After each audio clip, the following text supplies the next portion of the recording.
जय हिंद साथियों, स्वागत है आप सभी का एक बार फिर से। आज हम बात करेंगे इस रुक्मिणी पब्लिकेशन का जो प्रैक्टिस सेट चल रहा है। इसका ये 11 सेट हो चुका है, आपका ये 12वां प्रैक्टिस सेट के बारे में बात करेंगे। क्योंकि आपका जो ये लगातार आप जो प्रैक्टिस सेट चल रहा है ये पूरा होगा, उसके बाद जो दूसरा पब्लिकेशन का है वो भी होगा। और इस बीच में अगर आपको दूसरा समय में दूसरे टाइम में हम क्या करेंगे, क्राउन या लूसेंट का भी कोई वीडियो पोस्ट करना शुरू करेंगे। तो आपसे जो रिक्वेस्ट है कि प्रतिदिन आप वीडियो को पूरा देखें, और जब तक कि ये इसका पीटी का एग्ज़ाम होगा तब तक आप इसको आसानी से तैयारी कर सकेंगे। तो आज जो रुक्मिणी पब्लिकेशन का है 12 नंबर का प्रैक्टिस सेट शुरू करते हैं। तो चलिए आज का पहला प्रश्न देखते हैं। पहला प्रश्न है हमारा, इसमें देखिए, किसी तत्व के रासायनिक गुण निम्नलिखित में से कौन तय करता है। तो इस प्रश्न का देख लीजिए, पहले ऑप्शन देख लेते हैं। ऑप्शन है ए इलेक्ट्रॉन की संख्या, बी है न्यूट्रॉन की संख्या, सी है प्रोटॉन की संख्या एवं डी है उपर्युक्त सभी। तो इस प्रश्न का जो है आपका देख लीजिए, अगर किसी तत्व का जो रासायनिक गुण जो है कौन तय करता है, तो इस प्रश्न का जो सही आंसर हो जाएगा आपका वह है इलेक्ट्रॉन की संख्या। क्योंकि देखिए, अगर इलेक्ट्रॉन की संख्या किसी में जैसे कि हाइड्रोजन का एक है, और क्लोरीन का भी, आपको क्लोरीन फ्लोरीन का भी, दोनों का वैलेंसी अगर एक है, तो यहाँ पे प्लस एक इसका माना जाएगा, ये प्लस हो जाएगा और उधर माइनस हो जाएगा। तो इसका जब इलेक्ट्रॉन की संख्या जब विन्यास में आप जाएंगे, तो जो एक्स्ट्रा इलेक्ट्रॉन हो जाते हैं वही आपको इसमें निर्धारित करते हैं। तो अगले प्रश्न की ओर बढ़ते हैं। अगला प्रश्न है हमारा, देखिए, पेंसिलिन का जो लेड है वो क्या है। ऑप्शन है ए है लकड़ी का कोयला, बी है कोयला, सी है ग्रेफाइट एवं डी है लैंप ब्लैक। तो इस प्रश्न का जो सही जवाब हो जाएगा आपका वह है ग्रेफाइट। अगले प्रश्न की ओर बढ़ते हैं। अगला प्रश्न है, दालें निम्नलिखित में से किसका उत्तम स्रोत होती हैं। तो ऑप्शन है ए कार्बोहाइड्रेटों का, बी है विटामिन का, सी है प्रोटीनों का, डी है वसाओं का। तो आपका जो सबसे इसमें उपयुक्त में सही जवाब हो जाएगा वो है आपका दाल, जो है प्रोटीनों का सबसे अच्छा स्रोत माना जाता है। अगला प्रश्न है हमारा, निम्नलिखित में से कौन सा तना अपरिवर्तित भूमिगत तना है। तो आपके ऑप्शन है ए मूली, बी गाजर, सी शकरकंद एवं डी है आलू। तो इस प्रश्न का जो सही आंसर हो जाएगा वह है आपका ऑप्शन डी आलू। अगले प्रश्न की ओर बढ़ते हैं। अगला प्रश्न हो जाएगा हमारा, निम्नलिखित लाल चींटियों में निम्नलिखित में से कौन सा अम्ल पाया जाता है। ऑप्शन है ए एसिटिक एसिड, बी है ब्यूटरिक एसिड एवं सी है कैप्रोइक एसिड एवं डी है फॉर्मिक एसिड। तो इस प्रश्न का जो सही जवाब है वह है आपका ऑप्शन डी फॉर्मिक एसिड। क्योंकि जब चींटियां जब डंक काटती है या मधुमक्खी के डंक में ये फॉर्मिक एसिड पाया जाता है, जिससे हमें जलन होती है। अगले प्रश्न की ओर बढ़ते हैं। अगला प्रश्न हो जाएगा हमारा, choose the correct form of verb. तो इस प्रश्न का जो सही आप देख लीजिए, ऑप्शन इसका आंसर नहीं बोल देते हैं। इसका जो सही आंसर हो जाएगा आपका इसमें वह है ऑप्शन डी आर हो जाएगा।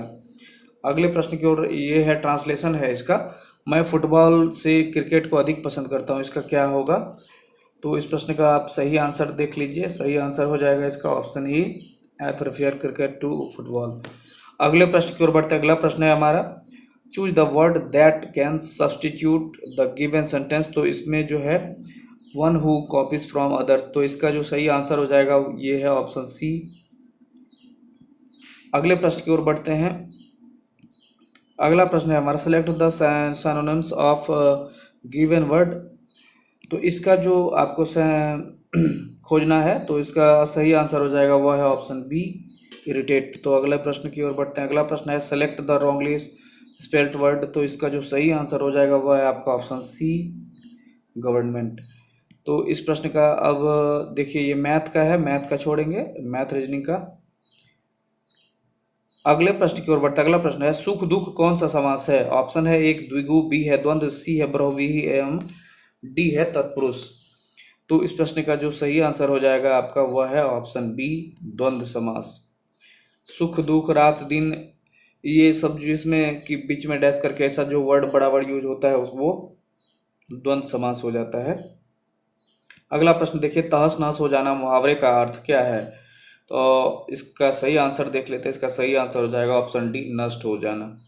अगले प्रश्न की ओर बढ़ते हैं। अगला प्रश्न है, टोपी शब्द किसका बहुवचन रूप है? इस प्रश्न का जो सही आंसर हो जाएगा वह है टोपियां।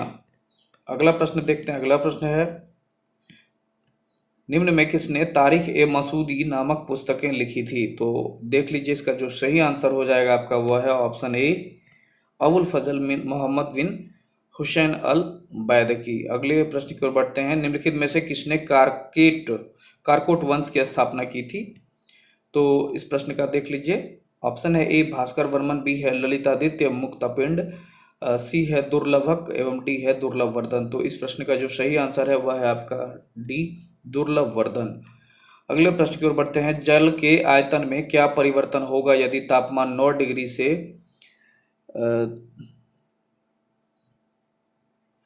ये यहाँ पे थोड़ा सा प्रिंटिंग मिस लग रहा है। यहाँ पे 3 डिग्री है अगर, या फिर 3 डिग्री सेल्सियस। इसका देख लेते हैं। इसका जो है ऑप्शन पहले देख लीजिए कि उसमें अगर कम होगा तो इसका आंसर समझ लीजिएगा कि ये कम दिया गया है।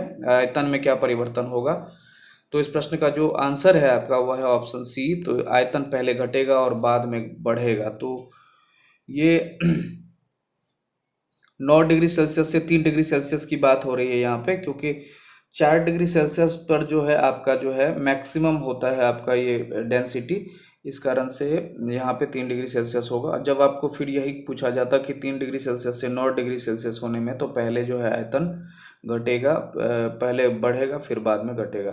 अगले प्रश्न की ओर बढ़ेंगे। अगला प्रश्न हो जाएगा हमारा, स्वचालित इंजन हेतु निम्नलिखित में से कौन सा एक हिमरोधी के तौर पर प्रयुक्त होता है? ऑप्शन है ए मेथनॉल, एथेनॉल, बी है एथिलीन ग्लाइकॉल, सी है मेथेनॉल एवं डी है प्रोपिल अल्कोहल। तो इस प्रश्न का जो सही आंसर है वह है आपका ऑप्शन बी, एथिलीन ग्लाइकॉल। तो जो वहाँ के जो इंजन में जो बर्फ से बचने के लिए ये सब मिलाया जाता है वहाँ के ईंधनों में। तो अगले प्रश्न की ओर बढ़ते हैं। गर्म करने से विस्तारण क्या होगा? तो इस प्रश्न का जो सही जवाब हो जाएगा वह है आपका ऑप्शन सी, पदार्थ का घनत्व घटा देता है।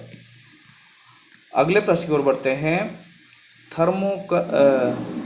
थर्मोपूल थर्मामीटर किस सिद्धांत पर काम करता है? तो इस प्रश्न का जो सही आंसर हो जाएगा आपका वह है ऑप्शन सी, सीबेक प्रभाव पे काम करता है। थर्मोपूल थर्मामीटर सीबेक प्रभाव पे काम करता है। तो अगला क्वेश्चन है, विद्युत क्षेत्र ई व धारा घनत्व के मध्य संबंध क्या है? तो इस प्रश्न का जो सही आंसर है आपका वह है आपका ऑप्शन बी, ई समानुपाती जे। तो अगले प्रश्न की ओर बढ़ते हैं। अगला प्रश्न हो जाएगा हमारा, पी शक्ति वाले एन बल्बों को श्रेणी क्रम में जोड़कर एक निश्चित वोल्टेज सप्लाई से जोड़ा जाता है। इनके द्वारा ली गई कुल शक्ति क्या होगा? तो इस प्रश्न का जो सही आंसर हो जाएगा आपका वह है ऑप्शन बी, P/N। अगले प्रश्न की ओर बढ़ते हैं। लकड़ी का एक टुकड़ा जल में तैर रहा है। जल का ताप बढ़ने पर लकड़ी का आभासी भार क्या हो जाएगा? तो इस प्रश्न का जो सही आंसर हो जाएगा आपका वह है ऑप्शन डी, समान रहेगा, उससे कोई फर्क नहीं पड़ेगा।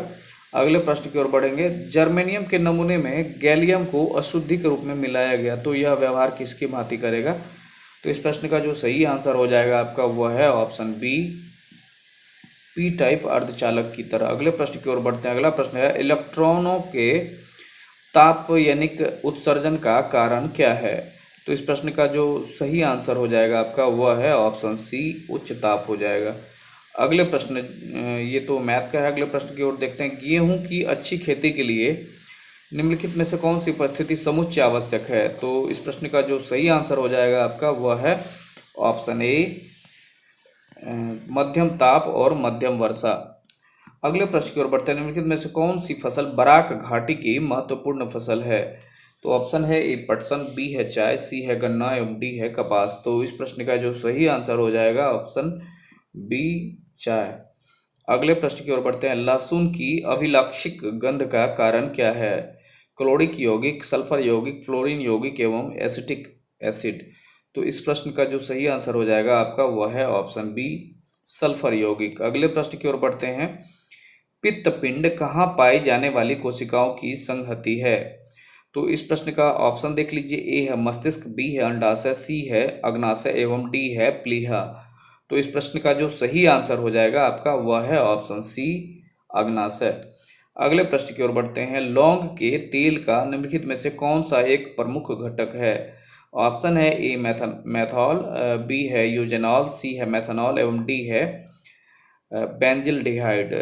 तो इस प्रश्न का जो सही आंसर हो जाएगा वह है ऑप्शन बी यूरेनॉल। अगले प्रश्न की ओर बढ़ेंगे। अगला प्रश्न है, निम्नलिखित में से किस एक का अधिकतम ईंधन मान होगा? तो ऑप्शन है ए हाइड्रोजन का, बी चारकोल का, सी प्राकृतिक गैस का एवं डी है गैसोलीन का।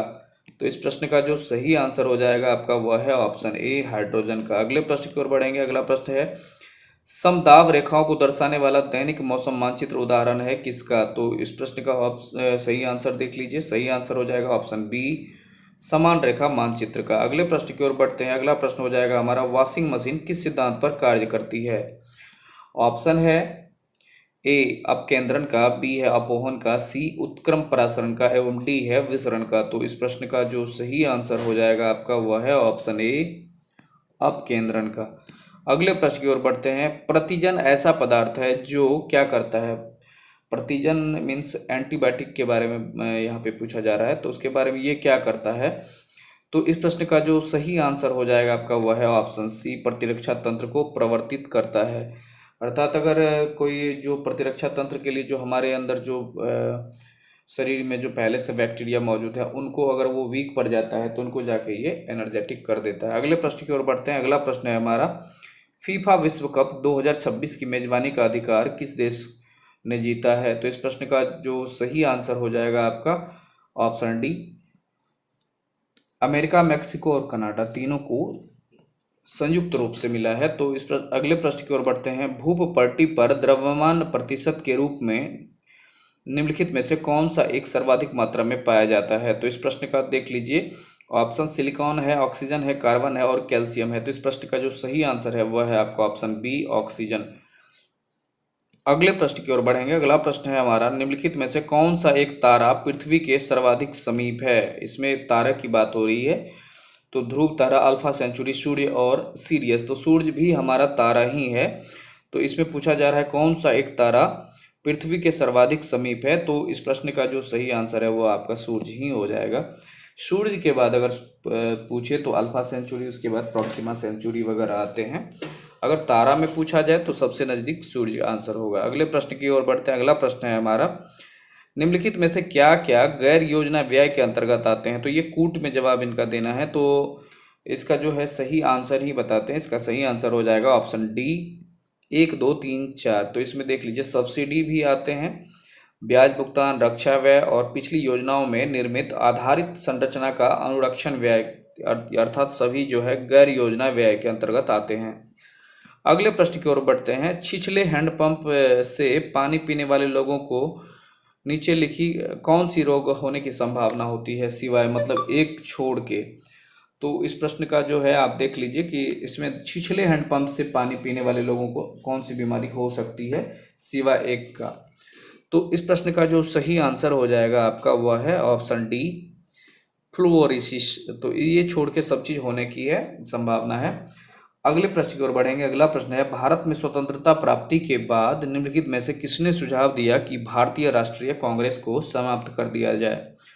अगर आप लोग इस चैनल पर अगर जाके कभी अगर आप हमारे सब्सक्राइबर रहे हैं तो आप जाके अगर शॉर्ट्स में अगर आपने देखा होगा तो वन लाइनर में ये आपको मिला होगा कि महात्मा गांधी जी के द्वारा ये सुझाव दिया गया था कि जैसे ही ये आज़ादी हमारी मिल जाती है तो उसके बाद इस पार्टी का कोई अस्तित्व नहीं रहना चाहिए, समाप्त कर दिया जाना चाहिए। और इस प्रकार जो महात्मा गांधी इस प्रश्न का तो सही आंसर आपको ये महात्मा गांधी ही हो जाएंगे। और महात्मा गांधी जी एक बार आपको वर्ष 1924 में बेलगांव कर्नाटक अधिवेशन में भारतीय राष्ट्रीय कांग्रेस के अधिवेशन में इन्होंने अध्यक्षता की है, एकमात्र अधिवेशन जिसमें इन्होंने अध्यक्षता की है। अगले प्रश्न की ओर बढ़ते हैं। अगला प्रश्न है हमारा, पाक खाड़ी किनके बीच है? एक मिनट, जब अगर आप ये क्वेश्चन देखेंगे जैसे इसमें 45 नंबर का है तो इसमें आपको लगेगा कि शॉर्ट्स 10 सेकेंड का मात्र इसमें रहता है, अवेलेबल है। आप जाके शॉर्ट्स में देखेंगे 10 सेकेंड का मात्र रहता है, उसमें आपको एक क्वेश्चन की जानकारी मिल जाएगी। तो इस प्रकार से जैसे कि इसमें ये पूछा जा रहा है तो उसमें आपको बल्क में जानकारी मिलेगी, तो आप जाके वहाँ पे शॉर्ट्स जरूर देखिएगा और अच्छा लगे तो लाइक भी जरूर कीजिएगा। अगले प्रश्न की ओर बढ़ते हैं। अगला प्रश्न है हमारा, पाक की खाड़ी किनके बीच है? तो ऑप्शन है ए कच्छ की खाड़ी और खंबात की खाड़ी के बीच, बी है मन्नार की खाड़ी और बंगाल की खाड़ी, सी है लक्षद्वीप और मालदीव समूह के बीच, एवं डी है अंडमान और निकोबार द्वीप के समूह। तो इस प्रश्न का जो सही आंसर हो जाएगा वह है आपका ऑप्शन बी, मन्नार की खाड़ी और बंगाल की खाड़ी के बीच। ये कच्छ की खाड़ी और खंबात की खाड़ी जो है आपका, जो ये गुजरात का मैप बनता है, ये यहाँ की बात है। तो अगले प्रश्न की ओर बढ़ेंगे। अगला प्रश्न है हमारा, ओजोन परत के विनाश का कारण निम्नलिखित में से कौन सा रसायन है? तो ऑप्शन देख लीजिए, ए है मर्क्यूरिक ऑक्साइड, बी है नाइट्रस ऑक्साइड, सी है कार्बन डाइऑक्साइड एवं डी है क्लोरोफ्लोरोकार्बन। तो इस प्रश्न का जो सही आंसर है वह है आपका ऑप्शन डी, क्लोरोफ्लोरोकार्बन। हालांकि इसमें और सब भी गैस होता है इनके भी नुकसान पहुंचाने के लिए, लेकिन इसमें सबसे अधिक इन्हीं का रहता है।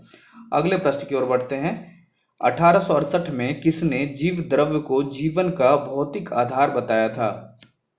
तो इस प्रश्न का जो है ऑप्शन देख लीजिए, है लोहमान, बी है फिस्को, सी है सुब्बारो एवं डी है हेक्सले।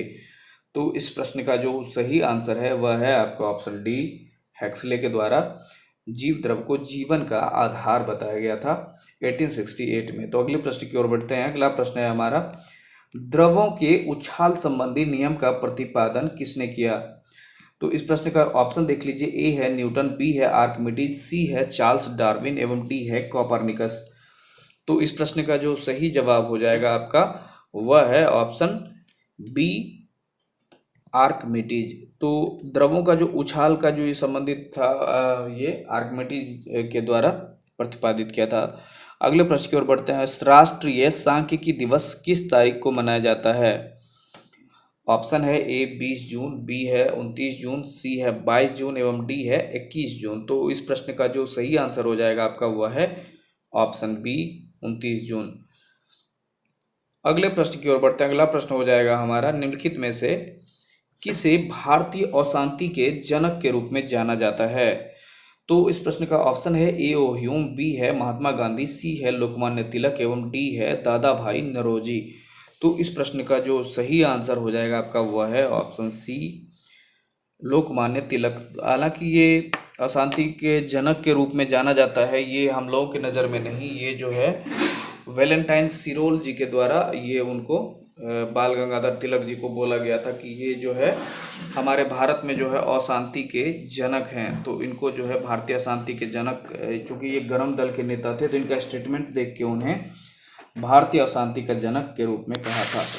अगले प्रश्न की ओर बढ़ जाते हैं। अगला प्रश्न हो जाएगा हमारा, शिवाजी के अष्टप्रधानों में अमात्य किस विभाग का प्रभारी होता था? तो इस प्रश्न का जो सही आंसर हो जाएगा आपका वह है ऑप्शन बी, आय व्यय का हिसाब रखने वाला, अर्थात वित्त अधिकारी हो जाता था अमात्य। अगले प्रश्न की ओर बढ़ते हैं। संसार का सबसे बड़ा डेल्टा किस नदी का है? ऑप्शन है ए टेम्स नदी का, बी है टेथिस नदी का, सी है गंगा नदी का एवं डी है ब्रह्मपुत्र नदी का। तो इस प्रश्न का जो सही आंसर है वह है ऑप्शन सी, गंगा नदी का। हमारा जो सुंदरबन डेल्टा है ये विश्व का सबसे बड़ा डेल्टा है जो गंगा नदी का के द्वारा निर्मित किया जाता है। अगले प्रश्न की ओर बढ़ जाते हैं। अगला प्रश्न है हमारा, तूफान को नॉर्वेस्टर भारत के किस भाग में कहा जाता है? तो इसका जो है नॉर्वेस्टर के बारे में यहाँ पे पूछा जा रहा है। तो जैसे तूफान को सब जगह, जैसे चक्रवात है उसको अलग अलग हम लोग नाम, जैसे हमारे यहाँ सुनामी कहा जाता है, चीन में टाइफून वो कहा जाता है, अमेरिका में उसको हैरिकेन कहा जाता है। तो इसी टर्नेडो वगैरह सब जगह अलग अलग नाम है। तो इस प्रकार से हमारे यहाँ जो नॉर्वेस्टर है, जो गर्म में धूल भरी हवाएं चलती है, उनको भारत के किस भाग में नॉर्वेस्टर कहा जाता है? तो इस प्रश्न का सही आंसर हो जाएगा आपका वह है ऑप्शन सी, पूर्वी भारत में। पश्चिम बंगाल में आपको यही काल वैसाखी के रूप में जाना जाता है। तो अगले प्रश्न की ओर बढ़ते हैं।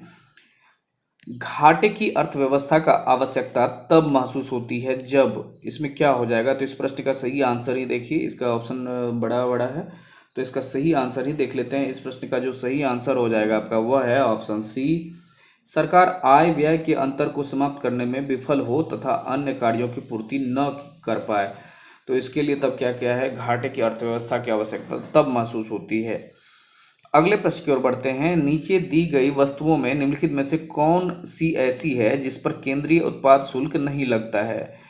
तो इस प्रश्न का जो है सही जवाब देख लीजिए। सही जवाब हो जाएगा आपका ऑप्शन डी, चावल।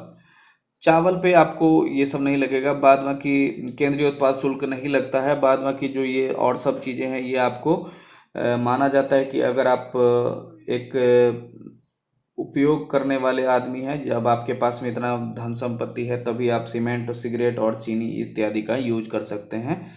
अगले प्रश्न की ओर बढ़ते हैं। अगला प्रश्न है हमारा, भारत की मुद्रा प्रणाली का प्रबंधन का अधिकार किसे है? तो इस प्रश्न का ऑप्शन देख लीजिए। ए है संसद को, बी है राष्ट्रपति को, सी है केंद्र सरकार को एवं डी है आरबीआई को। तो इस प्रश्न का जो सही आंसर हो जाएगा आपका वह है ऑप्शन डी, आरबीआई को। अगले प्रश्न की ओर बढ़ जाते हैं। अगला प्रश्न है हमारा, निम्नलिखित में से कौन सा क्षेत्र प्राथमिक क्षेत्र में नहीं आता है? ए परिवहन, बी मत्स्य पालन, सी वानिकी एवं डी कृषि। तो इस प्रश्न का जो सही आंसर हो जाएगा आपका वह है ऑप्शन ए, परिवहन। परिवहन एक सर्विस, अर्थात ये तृतीयक क्षेत्र में आना चाहिए। तृतीयक नहीं, द्वितीयक क्षेत्र में। जो आप पहला क्षेत्र में क्या होता है कि वो काम जो आप कृषि से संबंधित है वो काम अगर आप करते हैं तो वो आपको प्रथम क्षेत्र में आ जाते हैं। द्वितीय क्षेत्र में कोई भी अगर आप जो आप खुद से अपनी कंपनी चला रहे हैं, निर्माण कर रहे हैं, उद्योग धंधे हैं, तो ये सब आपको द्वितीय क्षेत्र में। और अगर तृतीय क्षेत्र में वो सारी जो आप सुविधाएं प्रदान कर रहे हैं तो ये संभवतः परिवहन जो है आपका, जैसे कि टीचर का जॉब है, कोई बैंकिंग सेक्टर का जॉब है, अगर आप कुछ भी जॉब कर रहे हैं तो वो अगर किसी भी प्रकार से आप सर्विस प्रोवाइड कर रहे हैं किसी लोगों को तो वो आपको तृतीय क्षेत्र में आती है। तो अगले प्रश्न की ओर बढ़ जाते हैं। अगला प्रश्न है हमारा, निम्न में से किसने गरीबी निवारण के प्रभावपूर्ण अस्त्र के रूप में स्वयं सहायता समूह के विचार को दिया था? तो इस प्रश्न का जो है सही आंसर हो जाएगा आपका ऑप्शन डी, मोहम्मद यूनुस जी के द्वारा। अगले प्रश्न की ओर बढ़ते हैं। निम्नलिखित में से कौन महात्मा गांधी के राष्ट्रीय ग्रामीण रोजगार गारंटी अधिनियम के अंतर्गत लाभ करने का पात्र है, लाभ प्राप्त करने का अधिकारी है? तो इस प्रश्न का जो सही आंसर है आपका वह है ऑप्शन डी, किसी भी परिवार के वयस्क सदस्य। अगले प्रश्न की ओर बढ़ते हैं। निम्न में किसने संविधान सभा को हिंदुओं का निकाय कहा था? तो इस प्रश्न का जो सही पहले आंसर देख लीजिए। इसका जो सही आंसर हो जाएगा वह है ऑप्शन सी, लॉर्ड विस्काउंट ने। तो अगले प्रश्न की ओर बढ़ेंगे। अगला प्रश्न है हमारा, विश्व का सबसे ऊंचा ज्वालामुखी कहाँ है? तो इस प्रश्न का जो देख लीजिए ऑप्शन है ए फ्यूजियामा पर्वत, बी है कोटोपैक्सी, सी इला, डी किलिमंजारो। तो इस प्रश्न का जो सही आंसर हो जाएगा आपका वो है ऑप्शन बी, कोटोपैक्सी, जो इक्वाडोर में है। अगले प्रश्न की ओर बढ़ते हैं। अगला प्रश्न है हमारा, पुनर्जन्म किसका द्योतक है? तो इस प्रश्न का जो सही आंसर हो जाएगा आपका वह है ऑप्शन बी, प्रकृति में दिलचस्पी की पुनरावृत्ति का। तो अगले प्रश्न की ओर बढ़ते हैं। अगला प्रश्न है हमारा, किसी देश के सर्वोच्च न्यायालय को विधायिका का तृतीय सदन माना जाता है? तो इस प्रश्न का जो सही आंसर है आपका वह है ऑप्शन ए, संयुक्त राज्य अमेरिका का जो सर्वोच्च न्यायालय को विधायिका का तृतीय सदन भी माना जाता है। वहाँ पे आपको जो जो सुप्रीम कोर्ट है वहाँ की वो बहुत ही पावरफुल होती है। अगले प्रश्न की ओर बढ़ते हैं। अगला प्रश्न है हमारा, भारत में आर्थिक उदारीकरण का प्रेरक किसे माना जाता है? तो ऑप्शन है ए, doctor Ram Manohar Lohia, B Karl Marx, सी है डॉक्टर मनमोहन सिंह एवं डी है डॉक्टर मोंटेक सिंह अहलूवालिया। तो इस प्रश्न का जो सही आंसर है आपका वह है ऑप्शन सी, उदारीकरण। ये जो आप एलपीजी जो सुनते हैं बराबर, लिबरलाइजेशन और प्राइवेटाइजेशन और ग्लोबलाइजेशन, तो इनका जो है 90 के दौर में आपको इन्हीं के द्वारा ये किया गया था। उस समय में ये भारत के वित्त मंत्री हुआ करते थे और ये बहुत अच्छे अर्थशास्त्री भी थे। इन्हीं कारण से इनको ये आर्थिक उदारीकरण का प्रेरक माना जाता है। अगले प्रश्न की ओर बढ़ जाता है। अगला प्रश्न है हमारा, फॉलिक अम्ल किस धातु के अपचयन में सहायक है? ऑप्शन है ए कार्बन, बी है लोहा, सी है कैल्शियम एवं डी है जस्ता। तो इस प्रश्न का जो सही आंसर हो जाएगा आपका वह है ऑप्शन बी, लोहा। अगले प्रश्न की ओर बढ़ते हैं। पाब्लो पिकासो की कला शैली का नाम क्या है? पाब्लो पिकासो की कला शैली का क्या नाम है? तो इस प्रश्न का जो सही आंसर हो जाएगा आपका वह है ऑप्शन बी, क्यूबिज्म। अगले प्रश्न की ओर बढ़ते हैं। निम्नलिखित में से कौन एक भारत में लाइन अर्थात सूत्र अभिकरण है? तो इस प्रश्न का जो सही आंसर हो जाएगा आपका वह है ऑप्शन ए, निदेशालय। अगले प्रश्न की ओर बढ़ते हैं। ईख जो गन्ना के पौधे में प्रायः काई का प्रवर्धन द्वारा संवर्धित करने का क्या कारण है? तो इसमें जो इसका सही आंसर हो जाएगा आपका वह है ऑप्शन बी, आनुवांशिक गुणवत्ता बनाए रखना संभव होता है।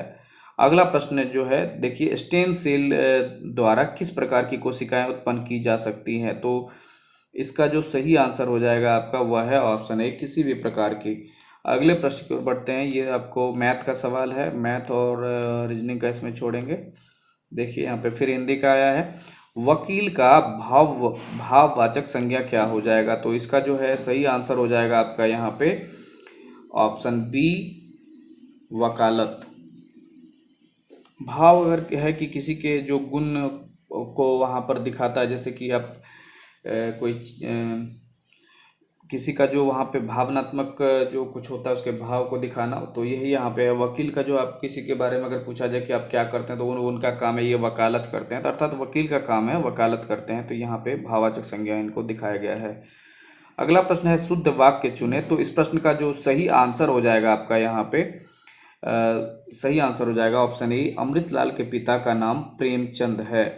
अगले प्रश्न की ओर बढ़ते हैं। अगला प्रश्न है विजातीय शब्द अर्थात इसमें से जो यूनिक है उनको चुनने के बारे में बोला जा रहा है। तो इस प्रश्न का जो सही आंसर हो जाएगा वह है ऑप्शन ए, गाय।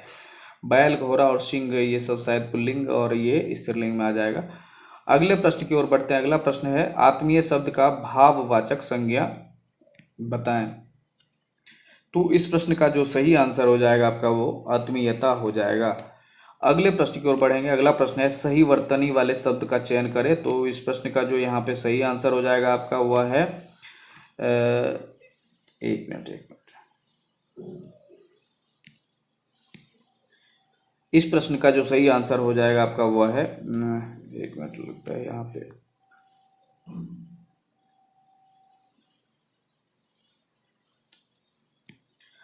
फिर से एक बार प्रश्न सुन लीजिए। सही वर्तनी वाले शब्द का चयन करना है इसमें। तो सही वर्तनी वाले चयन में इसका सही आंसर हो जाएगा आपका ये औदार्य। अगले प्रश्न की ओर बढ़ेंगे। सिराजुद्दौला ने 1756 ईस्वी में अंग्रेजों को हराकर किस शहर पर अधिकार कर लिया था? तो इस प्रश्न का जो सही आंसर है आपका वह हो जाएगा ऑप्शन सी, कलकत्ता। सिराजुद्दौला जब उस समय में बंगाल के नवाब थे, तो उनके द्वारा जो अंग्रेजों के द्वारा जो किलेबंदी की जा रही थी उनको रोकने से रोका गया, इनके द्वारा मना किया गया कि आप ये किलेबंदी मत कीजिए। उनके द्वारा कहा गया कि ये अपनी सुरक्षा के लिए कर रहे हैं। फिर उन्होंने कहा कि जब हम आपकी सुरक्षा हमारे जिम्मे है, तो अगर आप यहाँ व्यापारी के रूप में आप ये क्यों कर रहे हैं? उन लोगों के द्वारा नहीं माना गया, इसीलिए उन्होंने उस पर अधिकार कर लिया और उनको मारपीट कर भगा दिया। बाद में वहाँ के कर्मचारियों को एक काल कोठरी में बंद भी कर दिया गया था, जिससे काल कोठरी की घटना मानी जाती है। और उसी के परिणाम स्वरूप लॉर्ड क्लाइव के द्वारा जो है एक सेना लेकर एक बहाना मिल गया और वो सिराजुद्दौला के ऊपर आक्रमण कर देते हैं, जिसे हम पलासी के युद्ध के बारे में जानते हैं। और यही जो युद्ध है धीरे धीरे हमारे भारत पर अंग्रेजों के आक्रमण और उनके जो अत्याचार की कहानी बाद में के रूप में देखते हैं, जो हमारे 1947 की आज़ादी तक। अगले प्रश्न की ओर बढ़ेंगे। अगला प्रश्न हो जाएगा हमारा पेरिस शांति सम्मेलन में सेवर्स की संधि किसके साथ में हुई थी? तो इस प्रश्न का जो सही आंसर हो जाएगा वह है आपका ऑप्शन डी,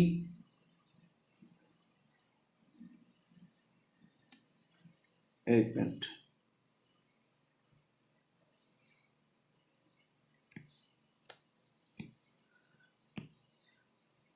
पेरिस की शांति सम्मेलन में सेवर्स की संधि तुर्की के साथ की गई थी। तो अगले प्रश्न की ओर बढ़ेंगे। अगला प्रश्न है हमारा डैश में 3 कक्षीय हृदय होता है। किसमें जो होता है 3 कक्षीय हृदय होता है? तो इसका जो है एक यूनिक एग्जाम्पल है आपका, इसमें जो है आपका सही आंसर हो जाएगा ऑप्शन ए, जो है उभयचर में।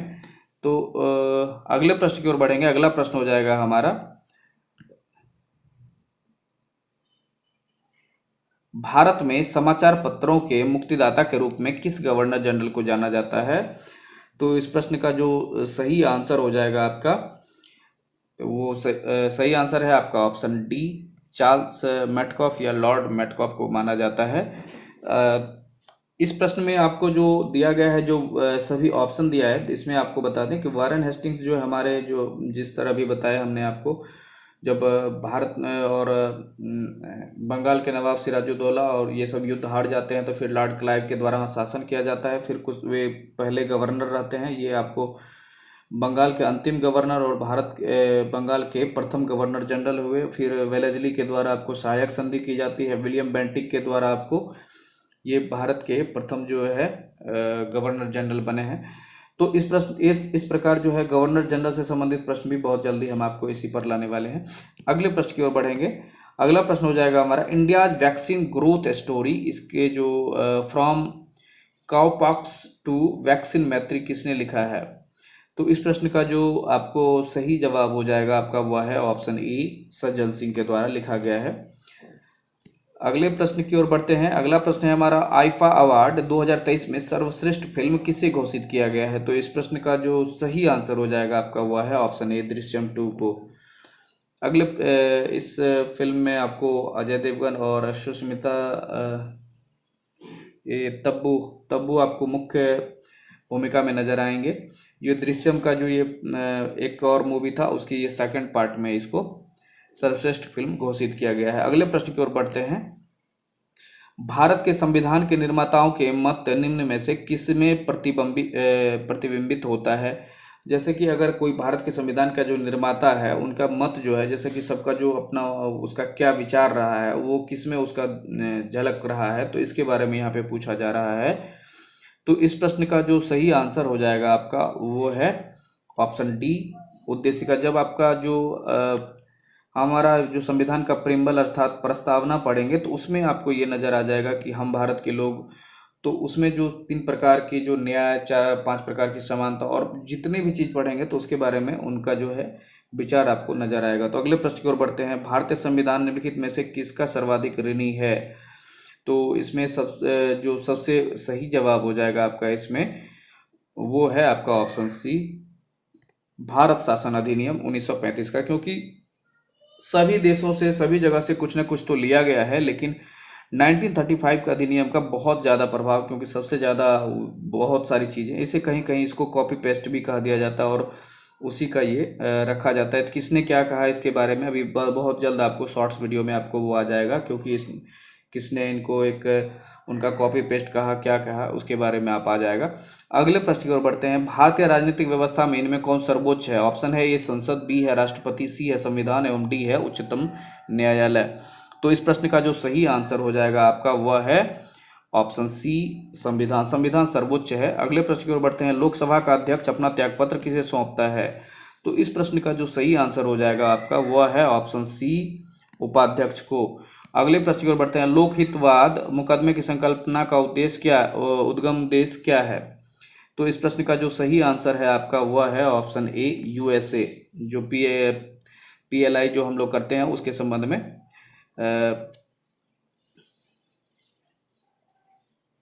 अगले प्रश्न की ओर बढ़ते हैं। अगला प्रश्न है निम्न में से किस एक की अध्यक्षता ऐसे व्यक्ति द्वारा की जाती है जो उसका सदस्य नहीं होता है? तो इस प्रश्न का जो सही आंसर हो जाएगा आपका वह है ऑप्शन ए, राज्यसभा। इसमें उपराष्ट्रपति की बात की जाती है। अगले प्रश्न की ओर बढ़ते हैं। अगला प्रश्न है हमारा, किस टीम ने संतोष ट्रॉफी 2023 जीती? तो इस प्रश्न का जो सही जवाब है वह है ऑप्शन बी, कर्नाटक के द्वारा। अगले प्रश्न की ओर बढ़ेंगे। अगला प्रश्न हमारा, निम्न में से किसे वर्ष 2022 का साहित्य का नोबेल पुरस्कार मिला है? तो इस प्रश्न का जो सही आंसर है वह है आपका डी, एनी एर्नॉक्स। तो हमारा जो है ये आज वीडियो थोड़ा सा लंबा ना हो जाए इसलिए थोड़ा जल्दी इसको समाप्त करते हैं। वर्ष 2022 के स्वच्छता सर्वेक्षण में इंदौर कितनी बार भारत का सबसे स्वच्छ शहर बना? तो इस प्रश्न का जो सही आंसर है वह है ऑप्शन डी, 6ठी बार बना है। अगले प्रश्न की ओर बढ़ते हैं। ये चूज द करेक्ट प्रीफिक्स। तो इसका सही आंसर हो जाएगा आपका वह है ऑप्शन डी, अन। अगले प्रश्न की ओर बढ़ते हैं। Choose the correct suffix. तो इसका जो सही आंसर हो जाएगा आपका ये है ऑप्शन ए, AL।